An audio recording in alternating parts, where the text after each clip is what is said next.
At dinner, she smirked. "You're lucky I let you meet my friends. Just pay and leave." I just smiled and said, "All right." After that, I turned around and walked away without another word. That night, when I got home, an unknown number suddenly called me. The voice on the other end made me freeze.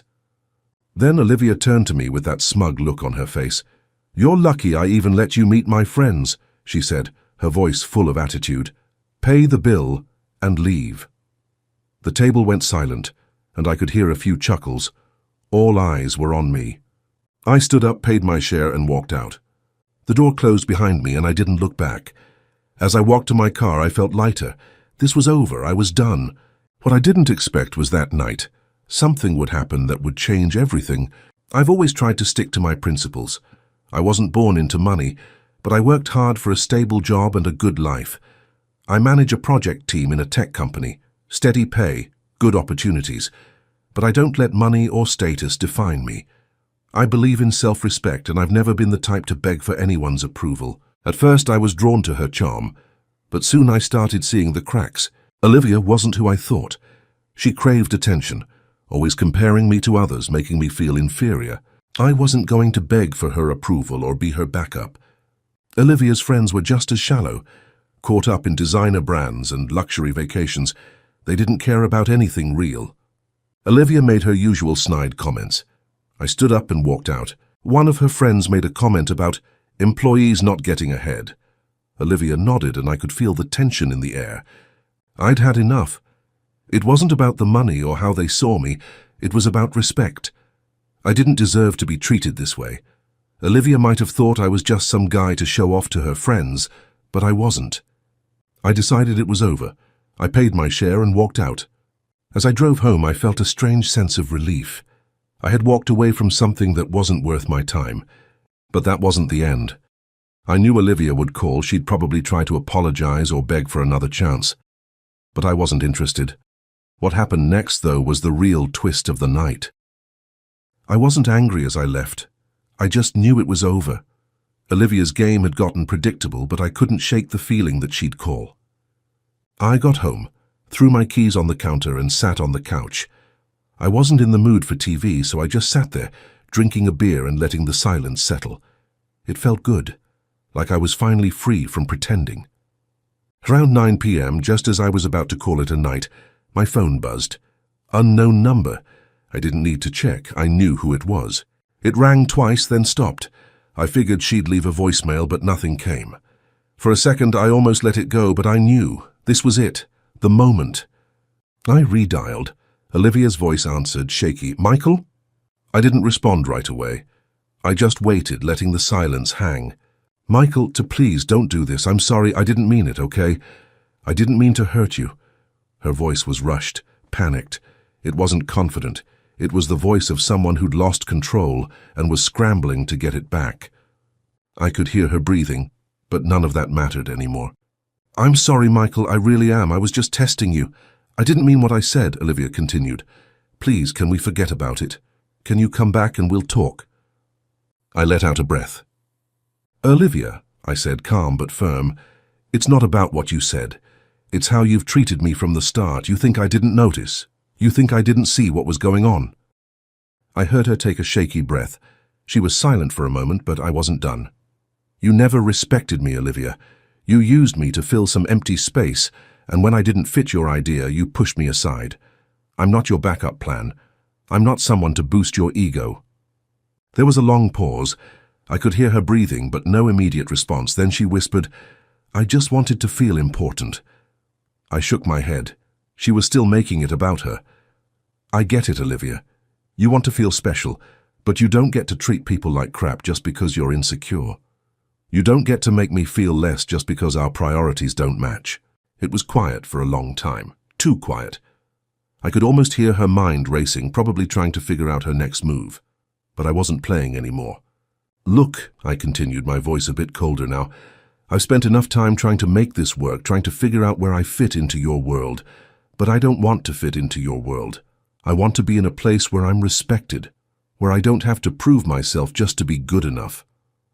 Another silence. Then she said something that stopped me dead in my tracks. "What if I told you I'm pregnant?" My mind raced. We'd been careful, but this didn't feel right. Olivia, stop. My voice was firm, almost too firm. Are you serious? Is this some kind of guilt trip? You can't just throw something like that at me and expect me to jump back into your arms. She laughed softly, but it wasn't the playful, carefree laugh I had once known. It was almost empty. I'm not trying to guilt trip you, Michael, she said, her voice suddenly so small. I don't know what to do anymore. I've been so caught up in all of this. I don't even know who I am anymore. Her vulnerability was surprising, but it didn't change anything. Olivia, I said, I'm done. Don't call again. We're over. You need to figure things out. I hung up the phone. The room was quiet and I felt relief. It was over. But as I set my phone down, something started to buzz in the back of my mind. The pregnancy story didn't add up. I wasn't about to fall for it. I didn't know it yet, but that phone call was only the beginning. Something bigger was about to unfold. That night, after I hung up on Olivia, I went through the motions of my evening, showered, had a drink, and tried to clear my head. The pregnancy bombshell lingered in my mind, but I wasn't naive enough to fall for it. I wasn't naive enough to fall for something like that, but still something felt off about the timing. It seemed too convenient. She'd never mentioned anything like that before, and we'd always been careful. Besides, I knew Olivia well enough to know when she was trying to pull at my heartstrings. I decided to push it out of my mind. I had a big meeting the next day. Some new project I was managing, a potential deal with a big overseas client. This was the stuff that really mattered, not whatever Olivia had going on. Still, I couldn't shake the nagging feeling that I needed to look into it. Around 10 p.m., as I was about to turn off the lights and go to bed, my phone buzzed again. This time it wasn't Olivia. It was a message from a friend I hadn't spoken to in a while. John and I used to hang out a lot before I started getting busy with work, and frankly, before I got involved with Olivia. John sent me a screenshot of Olivia with Alex, her ex. The caption said, "Some people don't realize what they have until it's too late." My first instinct was to delete it, but I couldn't. I stared at the image, my mind racing.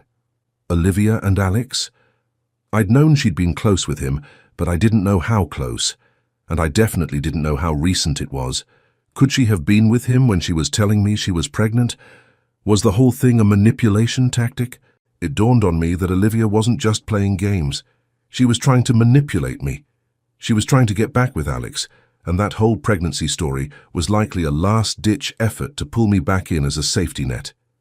I needed answers, but I wasn't about to ask Olivia for them. No, this time I was going to take matters into my own hands. I grabbed my phone again and called my boss. I'd been putting in extra hours at work, but this was more important. I didn't care if it was late. I needed a distraction, something to take my mind off Olivia's mess. "Michael," my boss answered, sounding surprised. "It's late. Everything okay?" "Yeah, it's fine. I just wanted to talk to you about that overseas project again," I said, pretending to be casual. "Sure, what's up?" he replied. "I was thinking about the team we're sending. I've been doing some thinking, and I think I'm the right person for this project. I'm ready for it, and I want to give it everything I've got," I said, my voice firm. "You want the lead on it?" he asked. "Yeah," I said, pausing for a moment. "I'm ready for it, and honestly, I could use the focus. It's exactly what I need right now." My boss didn't hesitate. "All right, I'll talk to HR. You'll need to pack your bags." "Thanks, I appreciate it," I said, already feeling the weight of the decision lift off my shoulders. I didn't know exactly when the trip would be, but I knew this was my chance to focus on something real, something that could change everything for me. As soon as I hung up, I sat back in my chair, running my fingers through my hair. My mind was still spinning. I thought I had everything figured out with Olivia, but now it felt like she had been the one manipulating me all along. But then, just as I was about to get up to prepare for bed, my phone buzzed again. Another unknown number.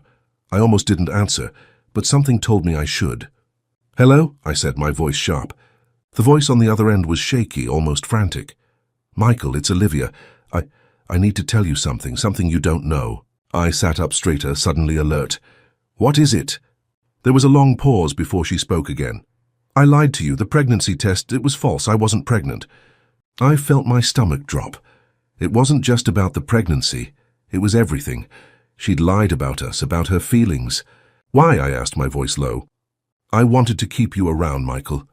I didn't want to be alone, she said, her voice barely a whisper. But I've made a mess of everything. I don't know what to do anymore. I closed my eyes for a moment, shaking my head. Olivia, it's too late. You can't keep doing this to me.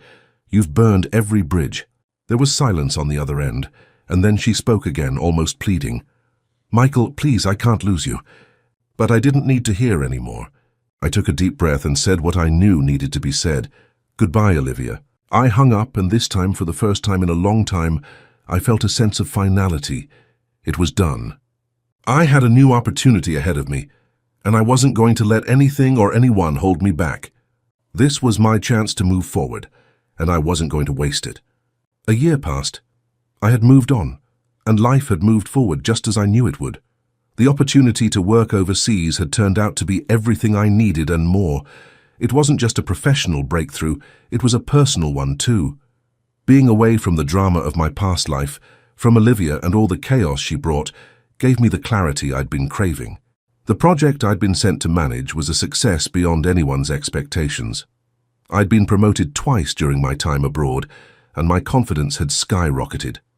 I wasn't just succeeding at work, I was living life on my own terms for the first time in years. I found new hobbies, new friends, and new perspectives.